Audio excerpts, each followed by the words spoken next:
Hello दोस्तों, welcome to UPSC online. Sorry for delay, थोड़ा personal reason की वजह से मैं लेक्चर कंटिन्यू नहीं कर सका, लेकिन आप परेशान मत होइए। हम लेक्चर का ड्यूरेशन थोड़ा बढ़ा के इसको लेक्चर को जो हमारी रिदम में था उसी स्पीड में हम लेके आ जाएंगे, ठीक है। तो चलिए शुरू करते हैं आज का लेक्चर। पहले मैं क्या करता हूँ, आपको जो पिछला लेक्चर हमने पढ़ा हुआ था उसका मैं एक पूरा रिवीजन करवा देता हूँ आपको, ठीक है। हमने पिछले लेक्चर में पढ़ा था, हाँ एक चीज़ बता दे रहा हूँ कि जिन्होंने अगर लेक्चर देखना चाहते हैं वो अपना प्लेलिस्ट में जाके लेक्चर देख सकते हैं, लेकिन यहाँ पे थोड़ा सा मैं एक रिवीजन करा देता हूँ, ठीक है। हमने यहाँ पढ़ा था कि कॉन्स्टिट्यूशन और पॉलिटी, इन दोनों में अंतर क्या होता है, कॉन्स्टिट्यूशन क्या होता है और पॉलिटी कैसा होता है, ठीक है। पॉलिटी में कॉन्स्टिट्यूशन की क्या भूमिका होती है, ठीक है। पहली चीज़ हमने ये देखी थी। आगे हमने संविधान की व्याख्या, ठीक है, संविधान क्या है, संविधान कितने पार्टों में बटा है, संविधान के भाग क्या हैं, ठीक है, अनुच्छेद क्या होते हैं, परंतु क्या होते हैं, क्लॉज क्या होते हैं, सब क्लॉज क्या होते हैं, ये चीज़ें हमने यहाँ पे देखी थी, ठीक है। वहीं हम बात करते हैं कि संविधान का वर्णन, कि संविधान का वर्णन कहाँ हम देखने को मिलता है, इसका दर्शन क्या है, ठीक है। सरकार गठन कैसे होता है, किन संस्थाओं के द्वारा कौन कौन संस्थाएं होती हैं, उनके मिलकर सरकार गठन होता है। तीसरे ऐसे विविध में कौन कौन से तत्व आते हैं वो हमने यहाँ पे देखा था, ठीक है। अगला हमारा आता है कि सरकार किन के अंग है सरकार के, ठीक है। एक विधायिका हो जाती है, कार्यपालिका हो जाती है, न्यायपालिका। एक और चौथा स्तंभ होता है जिसे हम बोलते हैं क्या, लोकतंत्र का चौथा स्तंभ कैसे कहा जाता है, मीडिया को, ठीक है। इसकी सबसे बड़ी भूमिका होती है मीडिया की लोकतंत्र में। मीडिया अगर देखा जाए सरकार का सबसे बड़ा विपक्ष है, सरकार का जो आलोचना करने के लिए सबसे बड़ा अगर भूमिका निभाई जाती है तो वो मीडिया द्वारा निभाई जाती है, ठीक है। आप देख सकते हैं वर्तमान में हमारी भारत सरकार है और उसमें एक मीडिया भी है, ठीक है। सरकारी का अंग मानी जाती है मीडिया, और किस तरीके से भूमिका निभा रही है, और अगर नहीं निभा रही है तो उसके लिए क्या क्या कार्य करने चाहिए आप इसको कमेंट में भी बता सकते हैं, ठीक है। इसको नोट करके रखिएगा, यूपीएससी कभी भी आपसे सवाल पूछ सकती है, क्योंकि आप देख रहे हैं वर्तमान में मीडिया के जो कर्तव्य हैं उन कर्तव्य वो खरी नहीं उतर रही है, ठीक है। तो हमने ये सब पढ़ा था, आगे हमने देखा था। चलिए इसमें हमने इतना ही बताया था कि न्यायपालिका कितने सब अंग होते हैं, ये भी हमने देख लिया था, 3 अंग होते हैं। मतलब न्यायपालिका 3 जो मेन चरण है उनसे वो कुछ बनती है, एकीकृत न्यायपालिका होती है हमारी, जैसे कि सुप्रीम कोर्ट हो जाता है, हाई कोर्ट हो जाता है, डिस्ट्रिक्ट कोर्ट और जो अन्य न्यायालय हैं वो हमारे आ जाते हैं, ठीक है। तो हमारे इतने सारे ये पॉइंट हो चुके थे। आज हम शुरू करते हैं अपना दूसरा लेक्चर, जिसमें हम पढ़ेंगे कि बहुमत क्या होते हैं, विधेयक अधिनियम किन्हें कहा जाता है, संविधान का दर्शन किन चीज़ों में पाया जाता है, उनको हम थोड़ा डिस्कस कर लेंगे, ठीक है। चलिए तो हम बात करते हैं बहुमत, यानी कि कोई विधेयक पास होता है तो किस बहुमत से पास होता है, किस प्रकार के विधेयक आना चाहिए, ठीक है। किस प्रकार के विधेयक को किस प्रकार की बहुमत से पास किया जाता है। आप लोग बहुत सारे संसद टीवी में विजिट देखते होंगे, बहुत लोग वॉच करते होंगे इसको, उसमें देखते होंगे कोई भी विधेयक आता है संसद में, कोई भी सदन में विधेयक आता है, उसको कैसे लागू किया जाता है, मतलब कैसे उसे पास किया जाता है, किस विधेयक के किस बहुमत के माध्यम से उसे पास किया जाता है। तो चलिए यहाँ समझते हैं। तो हम देखेंगे पहले साधारण बहुमत। तो साधारण बहुमत क्या होता है, इसको हम देखते हैं, ठीक है। साधारण बहुमत, तो साधारण बहुमत में क्या होता है कि उपस्थित और मतदान, ठीक है, यानी कि जो प्रेजेंट है, ठीक है। पहली चीज़ हमें यहाँ पे ये समझनी है कि जो प्रेजेंट है एंड जो वोट डालेंगे, ठीक है, उनको देखेंगे। उनमें से हम ये देखेंगे कि जैसे मान के चलिए प्रेजेंट लोग कितने हैं, 100 लोग हैं, और 100 ही लोग मान के चल रहे हैं जो वोट डाल रहे हैं, ठीक है। तो जो लोग वोट डालेंगे उनका 50% यानी कि इसका हो जाएगा 50, ठीक है, +1 यानी कि 50% प्लस होना चाहिए। तो मान चलिए 1 मान ले रहे हैं या फिर 0.1 0.5 मान लें, 0.6 कुछ ही मान सकते हैं। तो ऐसा व्यक्ति तो हम आधा करेंगे नहीं, तो 1 मान के चलेंगे। यानी कि किसी भी विधेयक के पक्ष में अगर 100 में से 100 व्यक्ति उपस्थित हैं और वोट डाल रहे हैं, उनमें से 51 लोगों ने वोट डाला है पक्ष में, तो वो जो विधेयक है वो क्या माना जाएगा, पास माना जाएगा, ठीक। वहीं पर अगर देखा जाए कि 49 डाल रहे हैं या फिर 50-50 का हो रहा है, तो फिर वहाँ पे एक मत और देखा जाएगा, जैसे कि हमारे जो अध्यक्ष होते हैं वो एक वोट डालते हैं, ठीक है, लास्ट का देखा जाएगा। जैसा भी होता है वो हमें देख लिया जाता है, लेकिन कोशिश यही रहती है कि पक्ष में या विपक्ष में वोट पड़ते हैं, मोस्टली यही होता है, ऐसा बहुत कम विवाद देखने को मिलेगा। तो हमारी एक चीज़ ये हो जाती है। दूसरा क्या होता है कि प्रभावी बहुमत। तो प्रभावी बहुमत का यूज़ कहाँ होता है, हाँ यहाँ पर मैं एक चीज़ आपको बता दे रहा हूँ कि साधारण बहुमत का इस्तेमाल किन चीज़ों के लिए होता है। तो यहाँ पर हम देख सकते हैं कि संविधान संशोधन, इन सब को छोड़ के, यानी कि संविधान संशोधन के लिए कोई विधेयक आता है उसको छोड़ के बाकी सारे जो विधेयक होते हैं वो साधारण बहुमत से ही पास किए जाते हैं, ठीक है। यहाँ पे आप एक चीज़ नोट कर सकते हैं कि जितना भी जो कॉन्स्टिट्यूशनल अमेंडमेंट होता है उसको छोड़ के बाकी सारे जो विधेयक होते हैं उनको हम साधारण बहुमत के द्वारा ही पास करते हैं, ठीक। अब चलिए एक बात ये हो जाती है यहाँ पे, तो हमने ये चीज़ समझ ली है। अब हम बात करेंगे प्रभावी बहुमत के बारे में। तो प्रभावी बहुमत क्या होता है और इसका इस्तेमाल कहाँ होता है। जैसे मान के चलिए कि वर्तमान में लोकसभा की जो सीट है कितनी है, 543 543 है। ठीक, 2 सीटें और होनी चाहिए थी जो कि एंग्लो इंडियन की होती हैं, वो सरकार ने भी उन्हें हटा दिया है। ठीक है, इसलिए 543 है।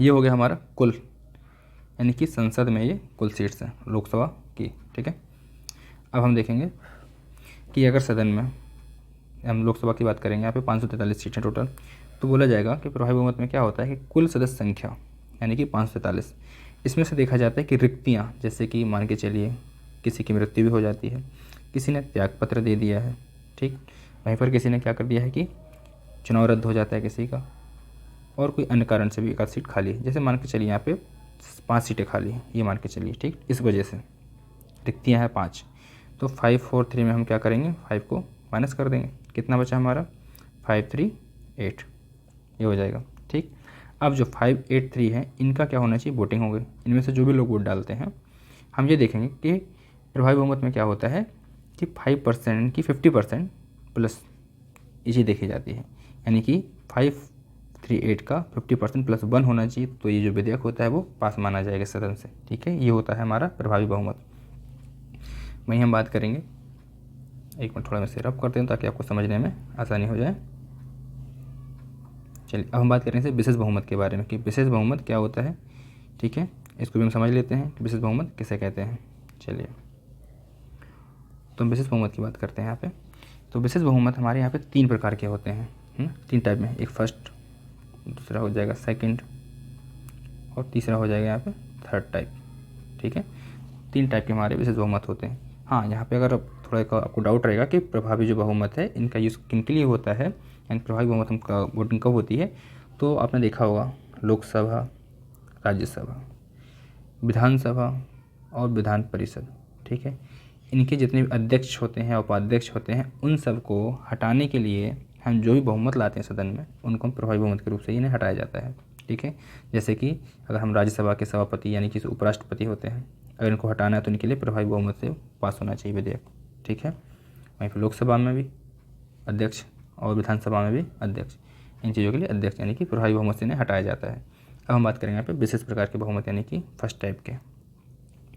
तो फर्स्ट टाइप के जो विधेयक होते हैं, ठीक है, इनका यूज़ कब किया जाता है, जैसे कि आपने एक आर्टिकल सुना होगा, आर्टिकल 249, और एक होता है आर्टिकल 312, 312 249 राज्यसभा को विशेषाधिकार देते हैं। और इन दोनों अधिनियमों को पास करने के लिए या इन दोनों प्रावधान को पास करने के लिए कोई विधेयक आता है तो उस स्थिति में हमें विशेष बहुमत की आवश्यकता होती है। और कौन से टाइप का विशेष बहुमत, ये होता है फर्स्ट टाइप का। ठीक है, चलिए, तो फर्स्ट टाइप की बात करेंगे हम यहाँ पे। तो फर्स्ट टाइप में किस प्रकार की वोटिंग होती है, तो यहाँ पे देखा जाता है कि उपस्थित वो होता है, यानी कि सेम प्रोसीजर रहेगा, उपस्थित एंड मतदान। ठीक है, अब देखिए, उपस्थित और मतदान करने वाले सदस्यों का 2/3 बहुमत, कितना होना चाहिए इसमें, 2/3। अभी हमने फर्स्ट टाइप मतलब साधारण बहुमत में देखा था कि 50% होना चाहिए उपस्थित और मतदान करने का, जबकि इसमें क्या है कि हमारा 2/3 है। जैसे मान के चलिए 200 थोड़ा कैलकुलेशन इशू करेगा तो हम यहाँ पे लेते हैं 180 ले लेते हैं। ठीक है, 180 का हमें 2/3 निकालना है, 2/3 हो जाना चाहिए। ठीक है, तो ये वोट हमें क्या माना जाएगा, यहाँ पे वोटिंग माना जाएगा। जैसे हम इसे डिवाइड कर देते हैं, इतना अगर वोट मिल जाता है तो क्या हो जाएगा, ये विधेयक पास हो जाएगा फर्स्ट टाइप वाला। जैसे कि 249 और 312, ये जो 2 आर्टिकल हैं, इनसे संबंधित कोई विधेयक आता है तो ये पास माना जाएगा अगर 120 ऐसे अधिक वोट मिल जाते हैं। ठीक है, ये तो हो गया हमारा फर्स्ट टाइप। अब हम समझेंगे सेकंड टाइप के बारे में। ये सेकंड टाइप का जो विशेष बहुमत होता है वो किसके लिए आता है और इसमें क्या होते हैं। यहाँ पे हम संशोधन की बात करेंगे। ठीक है, अब देखिए यहाँ पे हम क्या देखते हैं कि उपस्थित और मतदान करने वाले सदस्यों का, यानी जितने की प्रेजेंट हैं, सब में ये प्रोसेस चल रहा है, उपस्थित एंड प्रेजेंट एंड जो वोट डालेंगे इनकी बात करेंगे। ठीक है, वाले सदस्यों का 2/3 बहुमत, यानी कि इनका भी 2/3 देखेंगे हम। ठीक है, जो कुल के आधे से कम ना हो, यानी कि मान के चलिए आपके यहाँ जो उपस्थित कितने लोग हैं, हम मान के चलते हैं यहाँ पे 470 है, एक ऐसे एग्जांपल ले रहा हूँ। ठीक है, इसमें से मान के चलिए मतदान डाल रहे हैं वो कितने लोग हैं, 450 डाल रहे हैं, कुछ लोग नहीं डालेंगे। हम देखेंगे कि इसके पक्ष में पड़े हैं 300 वोट, ठीक, और विपक्ष में पड़े हैं कितने, 150 क्योंकि 450 का 2 पार्ट में बढ़ जाएगा। अब हम देखेंगे कि जो 300 है वो उपस्थित और मतदान, यानी कि उपस्थित भी थे, उन्होंने मतदान भी डाला है, उन लोगों को काउंट किया जाएगा। ठीक है, उनका कितना होना चाहिए, 2/3, यानी कि इसका जो 450 का हम 2/3 निकालेंगे उससे कम ना हो। चलिए निकाल के देखते हैं। तो 450 का हम 2/3 निकालते हैं, कितना आता है,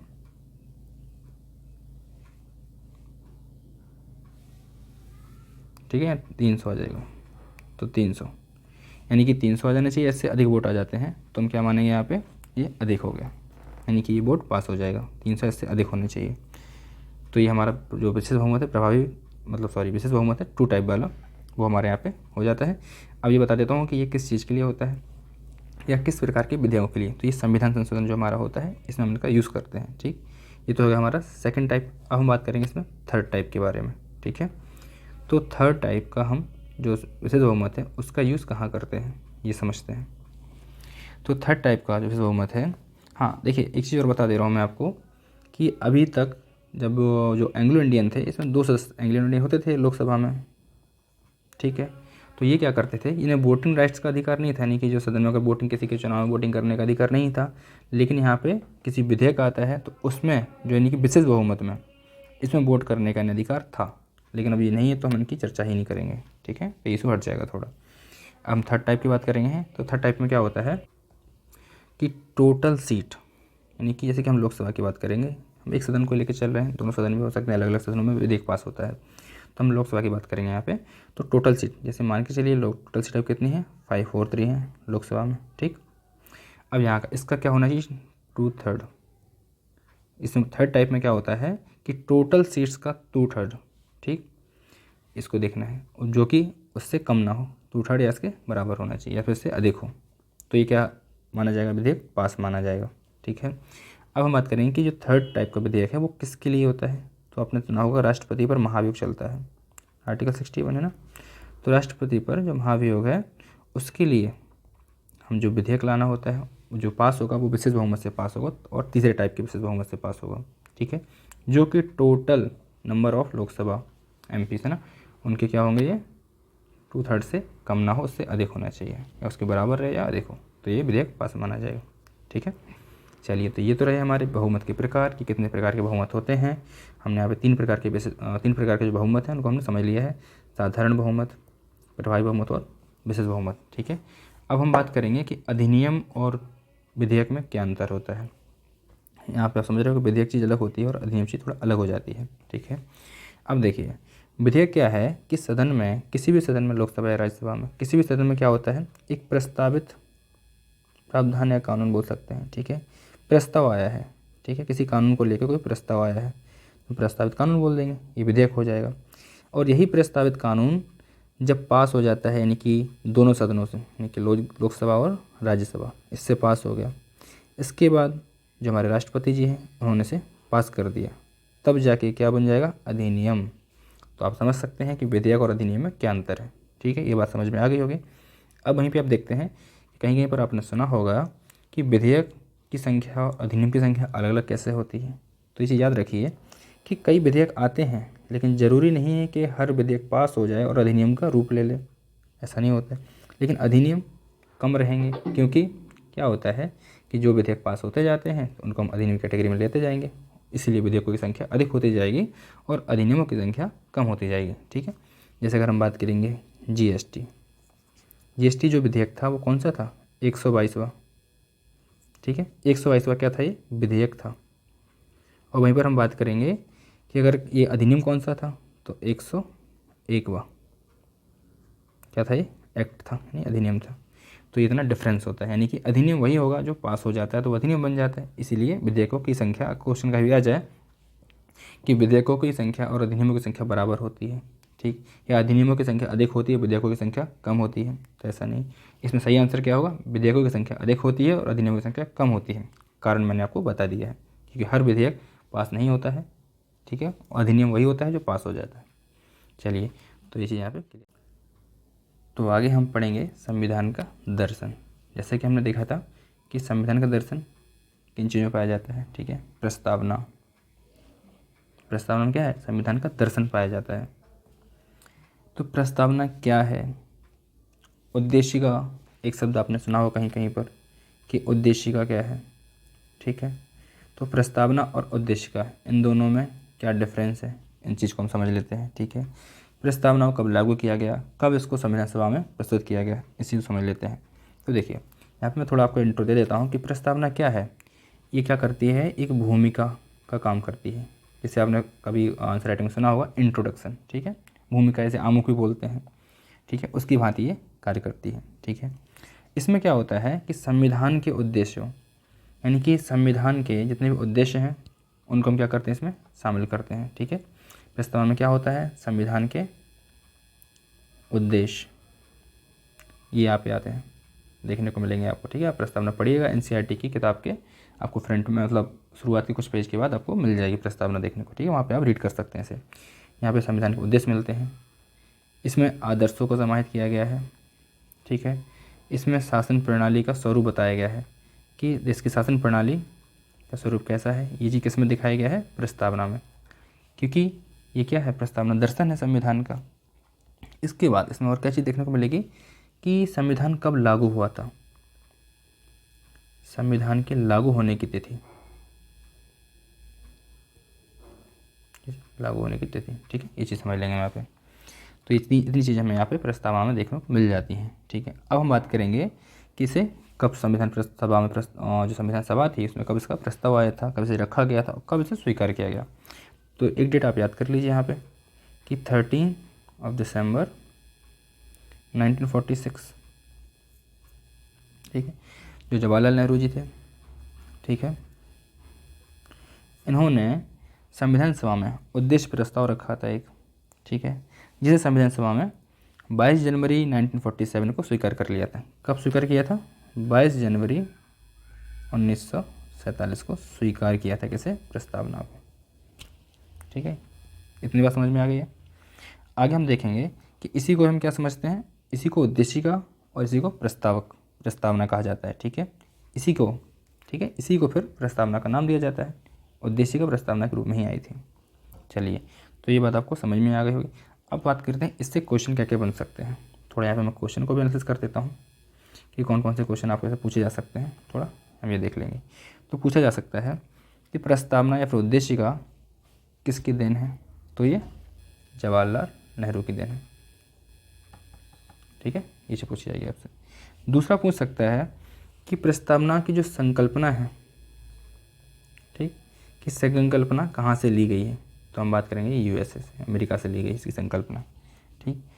अगला बन सकता है कि प्रस्तावना की जो भाषा, अगर हम इसकी भाषा की बात करते हैं तो भाषा कहाँ से ली गई है, तो भाषा ली गई है आपकी ऑस्ट्रेलिया से।